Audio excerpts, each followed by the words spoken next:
यह कहानी एक छोटे से गांव की है जो एक घने जंगल के पास बसा हुआ था।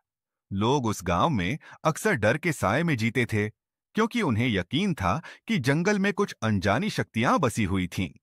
इस कहानी का नाम है जंगल की स्याह रात। का नाम था नरगिसपुर, एक छोटा सा और शांत गांव जहां दिन में लोग अपने काम में व्यस्त रहते और रात को सब अपने अपने घरों में बंद हो जाते। गांव के पास एक घना जंगल था जिसे लोग भूतिया जंगल कहते थे। इस जंगल के बारे में कई डरावनी कहानियां सुनने को मिलती। कहते थे कि वहां रात के समय कुछ न दिखने वाली परछाइयां चलती थीं और जो भी उस जंगल में रात को घुसता वह कभी वापस नहीं लौटता। गांव में एक नवयुवक था जिसका नाम था करण। वह शहर से गांव आया था पढ़ाई करने के लिए। एक दिन उसने सुना कि अगले दिन रात को गांव में एक विशेष पूजा होने वाली है। वह पूजा जो हर साल जंगल के पास होती थी, जिसमें लोग जंगल को शापित शक्तियों से बचाने के लिए प्रार्थना करते थे। लेकिन करण ने इस पूजा को बहुत अधिक तर्कहीन समझा और उसका मन नहीं माना। क्या सच में कोई भूत प्रेत होते हैं? करण ने सोचा। वह खुद को साबित करना चाहता था कि वह इन बकवास बातों पर विश्वास नहीं करता। उसने ठान लिया कि वह इस बार जंगल में रात बिताएगा और देखेगा कि क्या वाकई कोई अजीब शक्तियां वहां हैं। रात का समय था। गांव के लोग पूजा के लिए एक जगह इकट्ठा हो चुके थे, लेकिन करण जंगल की ओर बढ़ने लगा। उसे कोई डर नहीं था, क्योंकि वह सोचता था कि सब कुछ महज बकवास है।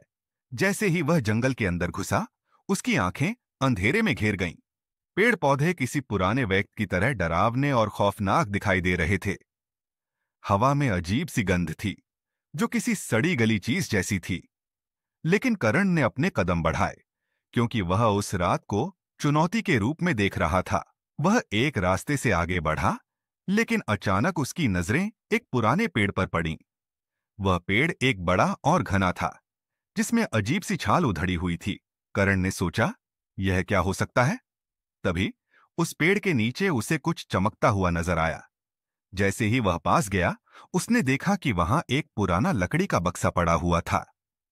बक्से के ऊपर एक पुरानी सी चाबी रखी हुई थी, जो किसी रहस्यमय प्रतीक के साथ थी। करण ने बक्सा खोला और उसमें एक पुराना कागज मिला। कागज पर लिखा था, जो इस कागज को पढ़ेगा वह हमेशा के लिए इस जंगल का हिस्सा बन जाएगा। करण को यह पढ़कर हंसी आई। क्या बकवास है! लेकिन जैसे ही उसने कागज को पकड़ा, हवा अचानक तेज हो गई और जंगल में अजीब से आवाजें गूंजने लगीं। आसपास की हवा में कुछ घना सा होने लगा। करण को समझ में आया कि यह केवल उसके दिमाग का खेल था, लेकिन फिर भी उसके मन में एक डर सा उभरने लगा। जैसे ही वह कागज को छोड़ने के लिए झुका, उसने देखा कि उसके पैरों के पास कुछ हलचल हुई। अचानक पेड़ से एक कटा-फटा चेहरा बाहर आया और करुण स्वर में बोला, तुमने मुझसे खेलने की गलती की है। अब तुम्हें यहां कभी भी शांति नहीं मिलेगी। करण डर के मारे कांपने लगा। उसे समझ में आ गया कि वह जिस खेल को मजाक समझ रहा था, वह अब उसकी जान के लिए खतरा बन चुका था। वह बक्सा तुरंत बंद कर दिया और भागने की कोशिश की। लेकिन जैसे ही उसने एक कदम पीछे हटाया, वह महसूस करने लगा कि उसका शरीर भारी हो गया है और वह बर्फ की तरह ठंडा हो गया। उसकी सांसें तेज हो गईं और उसे महसूस हुआ कि उसके ऊपर कोई काला साया मंडरा रहा है। वह तेजी से दौड़ने लगा, लेकिन जंगल के पेड़ जैसे उसे और घेरने लगे। एक अजीब सी हंसी गूंज रही थी, जैसे किसी ने उसे शिकार बनाने की पूरी तैयारी कर ली हो। करण की आंखों के सामने जंगल की छायाएं आकार लेने लगीं, जैसे काले खौफनाक रूप धारण कर रहे हों। उसकी दौड़ थमने लगी, जैसे कोई अदृश्य ताकत उसे खींच रही हो। वह रुककर चिल्लाया, क्या तुम सच में हैं? दिखाओ खुद को। तभी अचानक एक ठंडी नुकीली हवा ने उसका चेहरा घेर लिया और एक ठंडी खतरनाक आवाज आई, तुमने खुद को मेरे जाल में फंसा लिया। करण समझ गया कि अब उसे किसी भी कीमत पर बचने की कोशिश करनी होगी। वह जितना भी दौड़ने की कोशिश करता, वह उतनी ही ज्यादा गहरे में चला जाता। अचानक उसने देखा कि उसके सामने एक रहस्यमय दरवाजा खड़ा हो गया था। उसके अंदर एक प्रकाश था, जैसे किसी ने उसे बाहर निकलने का रास्ता दिखाया हो। करण बिना सोचे समझे उस दरवाजे की ओर दौड़ पड़ा। जैसे ही उसने दरवाजे को खोला, उसे लगा कि वह अब बाहर निकल चुका है।